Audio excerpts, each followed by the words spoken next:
Summer holidays வந்தாச்சு, நம்ம GT ஹாலிடேஸும் வந்தாச்சு. GT holidays, south India's #1 travel brand.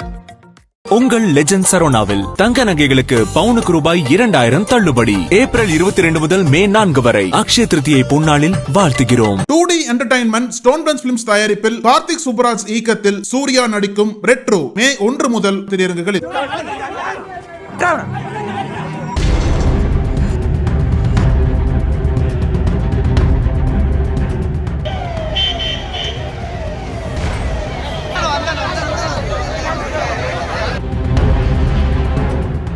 Cuddalore மாவட்டம் குள்ளஞ்சாவடிக்கு அருகே உள்ள அம்பலவாணன்பேட்டையைச் சேர்ந்தவர் முருகவேல். இவர் கடந்த 24ஆம் தேதி இருசக்கர வாகனத்தில் தன்னுடைய வீட்டுக்கு சென்று கொண்டிருந்ததாக கூறப்படுகிறது.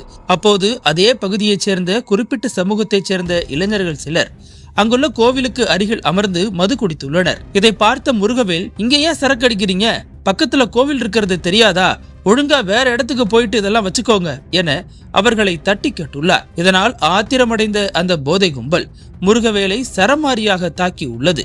பதிலுக்கு முருகவேலும் அவர்களை தாக்கிவிட்டு தனது இருசக்கர வாகனத்தை எடுத்துக்கொண்டு வீட்டுக்கு சென்றுள்ளார். ஆனாலும் வெறி அடங்காத அந்த கும்பல் சுமார் 25க்கும் மேற்பட்டோரை சேர்த்து கொண்டு முருகவேல் வீட்டுக்கு சென்றுள்ளது. உள்ளே இருந்தவரை வெளியே அழைத்து வந்த அந்த போதை கும்பல் சுமார் 1/2 கிலோமீட்டர் தூரம் வரை முருகவேலை கொடூரமாக தாக்கி நடுரோட்டில் இழுத்துச் சென்றுள்ளது.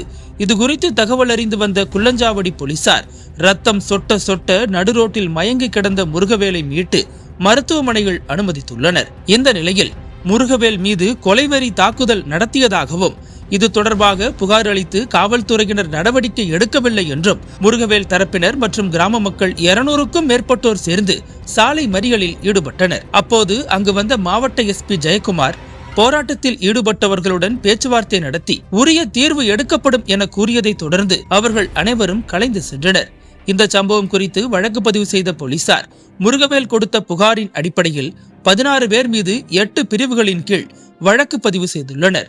அதில் லட்சுமிகாந்தன், ராபர்ட், ராஜமூர்த்தி உட்பட 4 பேரை கைது செய்து சிறைகள் அடைத்துள்ளனர். அதேபோல லட்சுமிகாந்தன் கொடுத்த புகாரின் பேரில் தாக்குதலுக்குள்ளான முருகவேலையும் கைது செய்து விசாரித்து வருகின்றனர். இந்த விஷயத்தை மற்றொரு கோணத்தில் விசாரித்த போது அம்பலவாணன்பேட்டை பகுதியில் நடந்த திருமண வரவேற்பு நிகழ்ச்சியில் பங்கேற்ற லட்சுமிகாந்தனின் உறவினருக்கும் அதே ஊரைச் சேர்ந்த முருகவேல் என்பவருக்கும் வாய் தகராறு ஏற்பட்டு மோதலாக மாறியதாக கூறப்படுகிறது. இதனிடையே கூட்டத்தில் இருந்த ஒருவர் இந்த தாக்குதல் சம்பவத்தை வீடியோ எடுத்து சோசியல் மீடியாவில் பதிவிட்டுள்ளார். இந்த வீடியோ காட்சிகள் வெளியாகி காட்டுத்தீ போல பரவிய நிலையில் கடலூரில் பரபரப்பான சூழல் நிலவுகிறது.